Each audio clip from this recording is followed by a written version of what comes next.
அனைவருக்கும் வணக்கம். இன்னைக்கு ஹிந்தி நியூஸ் பேப்பர்ல என்ன இம்பார்ட்டன்ட் நியூஸ் இருக்கு அப்படிங்கிறத பார்ப்போம். ஸோ டைரக்டா பார்த்தோம்னா ஃபர்ஸ்ட் தமிழ்நாடு பேஜ்ல நமக்கெல்லாம் தெரியாத ஒரு விஷயத்தை பத்தி கொடுத்துருந்தாங்க. என்ன அது அப்படிங்கிறத பார்ப்போம். ஸோ எவ்ரி ஃப்ரைடே நமக்கு தமிழ்நாடு இன் ஃபோக்கஸ் அப்படிங்கிற பேஜ்ல நகட்ஸ் ஆஃப் ஹிஸ்டரி அப்படின்னு சொல்லி ஒன்று வரும். அதுல நமக்கு தெரியாததெல்லாம் சொல்லிட்டே இருப்பாங்க. இன்னைக்கு என்ன பார்க்குறோம் அப்படின்னா கம்யூனிஸ்ட் மேனிஃபெஸ்டோ அப்படிங்கிறது இருக்கு. ஓகேங்களா? Communist manifesto by Karl marks.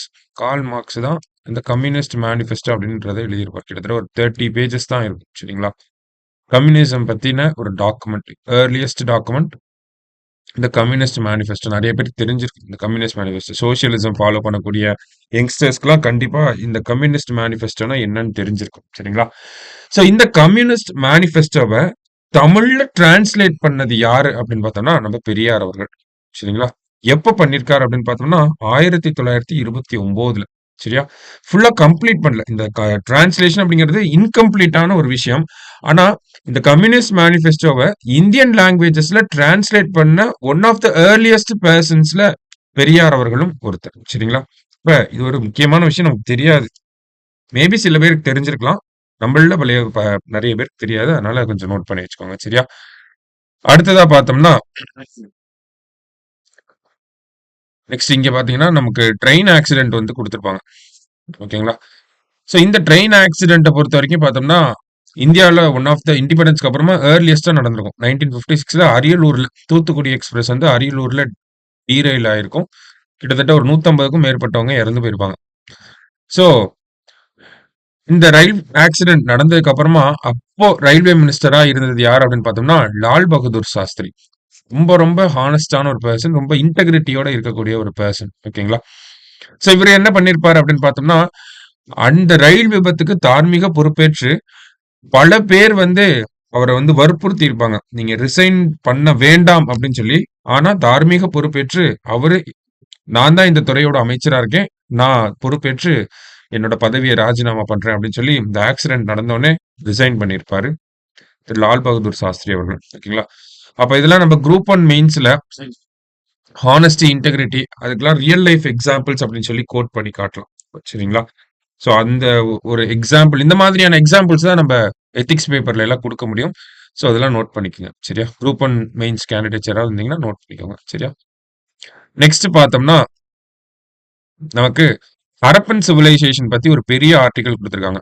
என்னன்னு பார்த்தோம்னா செப்டம்பர் 20 இன்னைக்கு ஆக்சுவலி செப்டம்பர் 20 இல்லையா? செப்டம்பர் 20 1924ல தான் ஹரப்பன் சிவிலைசேஷன் அது வந்து ஒரு சிவிலைசேஷன் அப்படின்னு சொல்லி ஜான் மார்சல் நம்மளோட ஆர்கியாலஜிக்கல் சர்வே ஆஃப் இந்தியாவோட ஒரு டைரக்டர் ஜெனரலா இருந்த ஜான் மார்சல் வந்து ஒரு பெரிய ஆர்டிகல் வந்து எழுதியிருப்பார். ஓகேங்களா?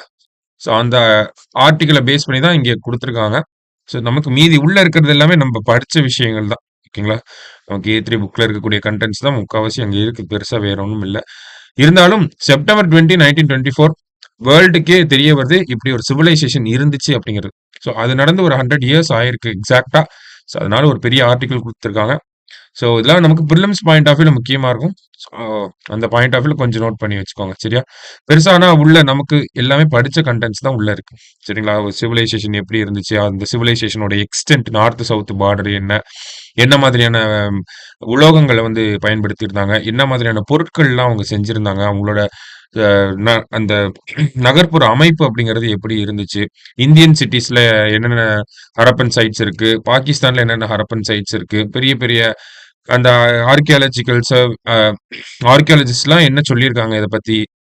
இதோட டைம் பீரியட் என்ன அப்படிங்கிறதா சொல்லியிருக்காங்க. இதெல்லாம் நம்ம ஆல்ரெடி படிச்சதுதான். ஸோ திருப்பி அதை பார்க்கணுன்ற அவசியம் கிடையாது. சரிங்களா?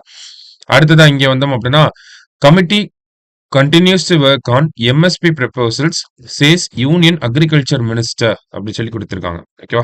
ஸோ என்ன கமிட்டி அப்படின்னு பார்த்தோம்னா நமக்கு MSP அப்படிங்கிறது குரூப் 2 மெயின் சிலபஸ்ல இருக்கு. அதெல்லாம் நம்ம செய்தியில வரப்ப பார்த்து தான் ஆகணும். சரிங்களா? ஸோ இந்த கமிட்டி பொறுத்த வரைக்கும் பார்த்தோம்னா நமக்கு 2021 22ல விவசாயிகள் போராட்டம் அப்படிங்கிறது இந்தியாவில் பெரிய லெவல்ல நடந்துச்சு. எல்லாமே தெரிஞ்சிருக்கும் நமக்கு. ஸோ அந்த டைம்ல போடப்பட்ட கமிட்டி தான். யார் தலைமையில அப்படின்னு பார்த்தோம்னா சஞ்சய் அகர்வால் தலைமையில. சஞ்சய் அகர்வால் கமிட்டி தான் இந்த கமிட்டியோட பேரு. சஞ்சய் அகர்வால் கமிட்டி மொத்தம் 29 பேர் கொண்ட கமிட்டி இது. ஓகேங்களா? இந்த கமிட்டி அக்ரிகல்ச்சர் ரிலேட்டடா நிறைய விஷயங்கள ஸ்டடி பண்றதுக்காக போடப்பட்ட ஒரு கமிட்டி. உங்களோட அப்ஜெக்டிவ்ஸ் என்னன்னா, நிறைய விஷயங்கள பத்தி படிக்க போறாங்க. ஃபர்ஸ்ட் பார்த்தோம்னா, கிராப் டைவர்சிஃபிகேஷன் ஓகேங்களா? கிராப் டைவர்சிஃபிகேஷன் அப்படின்னு சொல்லுவோம். ஓகேங்களா? ஒரே கிராப்பை பயன்படுத்தலாமா? இல்ல மாத்தி மாத்தி கிராப்பிங் பேட்டர்ன வந்து மாத்தலாமா? அப்படிங்கிறது.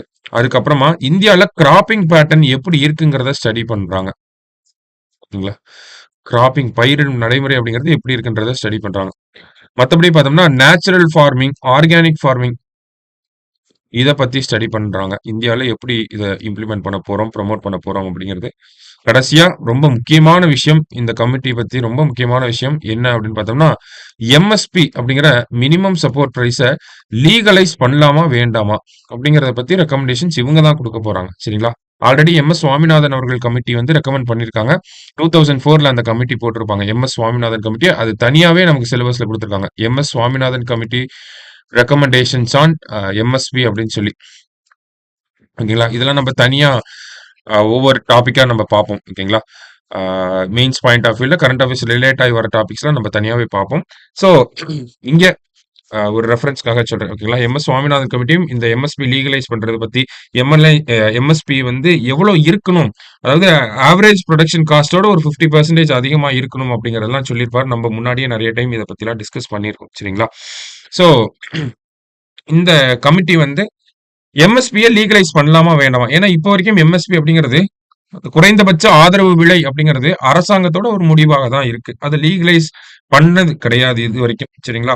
லீகலைஸ் பண்ணிட்டாங்கன்னா, எனக்கு இவ்வளோ வேணும், அவ்வளோ வேணும் நம்மனால கோர்ட்ல போய் கேஸ் போட முடியும். அரசாங்கத்துடைய கொள்கை முடிவா இருக்கிறப்ப, அரசாங்கம் எடுக்கிறது அந்த இடத்துல முடிவாக இருக்கு. சரிங்களா? ஸோ அதனால தான் விவசாயிகள் சமீபத்தில பிப்ரவரி மாசம் கூட உத்தரகாண்ட், அ ஹரியானா, உத்தரப்பிரதேஷ் சைட்லலாம் பார்த்தோம்னா புரொட்டஸ்ட் நடந்துச்சு.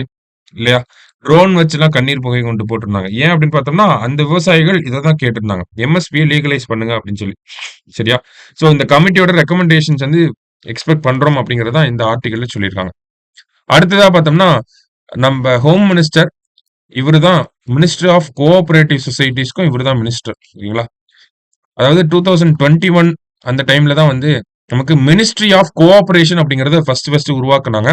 உருவாக்குனதுலேருந்து அமித்ஷா அவர்கள் தான் அந்த துறையோட அமைச்சராகவும் இருக்கார். சரிங்களா? ஸோ அந்த மினிஸ்ட்ரி என்ன பண்ணியிருக்காங்கன்னா, ஒயிட் ரெவல்யூஷன் 2.0 அப்படின்னு சொல்லி ஒரு புது ஸ்கீம் கொண்டு வந்திருக்காங்க. ஒயிட் ரெவல்யூஷன் 2.0 ஒயிட் ரெவல்யூஷன் நமக்கு தெரியும். ஓகேங்களா? முன்னாடி வர்கீஸ் குரியன் அவர் வச்சு தான் நம்ம பண்ணியிருந்தோம் இல்லையா? மில்க் புரொடக்ஷன் ரிலேட் பண்ணி வரதான் இந்த ஒயிட் ரெவல்யூஷன். ஸோ அப்ப ஒயிட் ரெவல்யூஷன் 2.0ல என்ன பண்றாங்கன்னா, ஒரு 3 அப்ஜெக்டிவ்ஸ் இருக்கு. ஓகேவா? ஃபர்ஸ்ட் என்ன பண்ண போறாங்க அப்படின்னா, empowerment of women and creating job opportunities. Women empowerment ஓகேங்களா? ஏன்னா இந்த டைரி செக்டார்ல இப்போ அதிகமா எம்ப்ளாய் ஆகி இருக்கிறது. ஓகேங்களா? இவங்க வந்து எம்ப்ளாய்டா இருக்க மாட்டாங்க. ஃபேமிலி பிசினஸா இருக்கும். மாடு வச்சிருப்பாங்க, பால் கறப்பாங்க.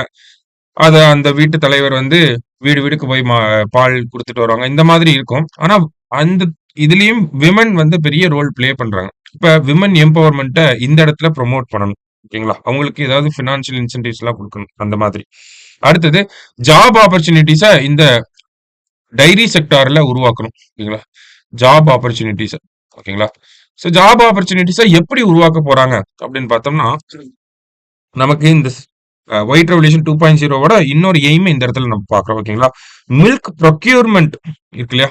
மில்க்க வந்து இப்ப ஒரு பால்காரங்க இருக்காங்கன்னா, அவங்க கிட்ட இருந்து கோஆப்பரேட்டிவ் சொசைட்டீஸ் மூலியமா பால நெறைய வாங்குவாங்க. இப்ப ஆவின் இருக்கு அப்படின்னா, ஆவின் வந்து நம்ப பால் மாடு வச்சிருக்கவங்க கிட்ட இருந்து பால் நெறைய வாங்குவாங்க இல்லையா?